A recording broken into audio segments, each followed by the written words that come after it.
Hi, I'm Drew. This is an app I made called WashList. In my past life, I spent quite a bit of time with a company called Penske Truck Rental.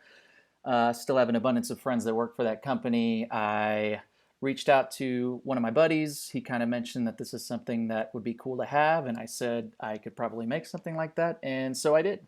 So, just going to do a quick walkthrough. It's live. I'll include the link in this post, but you can use it. I'll just kind of show you what to do. So first of all, we need to sign up. Let's do, I don't know, something like this. Uh, cool. Here's our dashboard. We've got our list. We have not added any trucks yet. We need to do that. Let's do an old 16 footer. Once we have trucks, we're given the option to export a CSV file too with the list.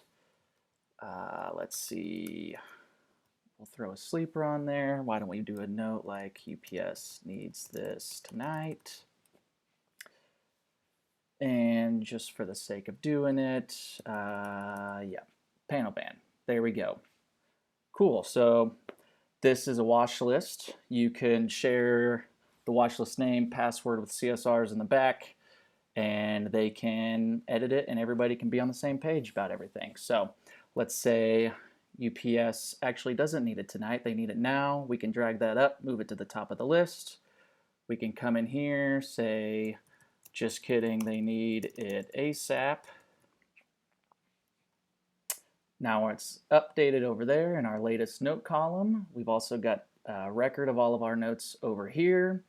A CSR could log in, say in progress. They could put a note, say ready in 20 minutes. Cool. They're done. Parked on the ready line. Why not? There we go. Now the rental team can come back in. It's done. They see it on the ready line. They don't need it on the watch list anymore. There we go. And that's the gist. I already have a list that's a little bigger just to show the CSV, I suppose. Oh, Google hates my password. It is a terrible password. Yeah, so if we export it, we're going to get it in a CSV file in the order that it's in on the list. Let's say we move our UPS up to the top. We export again. And there we go. Our UPS sleeper is now at the top of our list. And that is basically the gist. Pretty straightforward. Now I'll kind of dive into some of the code that's making it happen. So this is a Ruby on Rails app, Postgres database. Probably won't spend too much time on this just because if you really want to look at it and dive deep into the code, everything's public, pushed up to GitHub. The link is on the production app. Just click on GitHub and it will take you to all this and you can check it out. But essentially we got lists, notes, trucks. Notes belong to trucks, trucks belong to lists. And the most important thing, well, not the most important, but this sort is actually part of a gem called Sortable that I used, which basically is what's providing us the drag and drop functionality that's actually able to edit the order of the list. Cool. So our list, passwords are being encrypted with bcrypt. It has secure password method. Our lists have trucks. Notes belong to trucks. They have text. Our truck is where a lot of the magic is happening, so that include Rails sortable is part of that gem as well. And essentially what it's doing is using a little bit of jQuery and Ajax calls to edit an integer on the truck table that is part of a column called sort. So the Ruby docs for that gem are super helpful. So if you are interested, check it out. I bet you can pick it up pretty easily. Our enums are for our status, defaults to 0 for not started, and then we have all the truck types. Our CSV method is in here, and then our latest note method is also in here.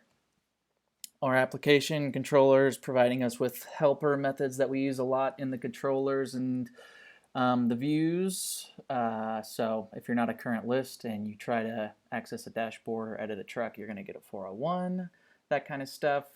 authenticating. Our truck's controller for CRUD functionality is all there.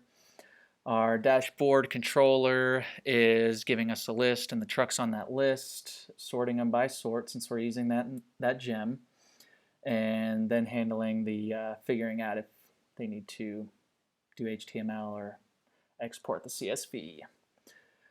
Testing is all done with RSpec, some other helper tools like Capybara, Shoulda Matchers, and some other stuff like that. And yeah, we've got feature tests, model tests, everything besides styling, since I'm not absolutely amazing on the front end, is pretty much tested. So that's about it. Like I said, I will include a link to the repo, but it's also a link on the website itself. So thanks for watching.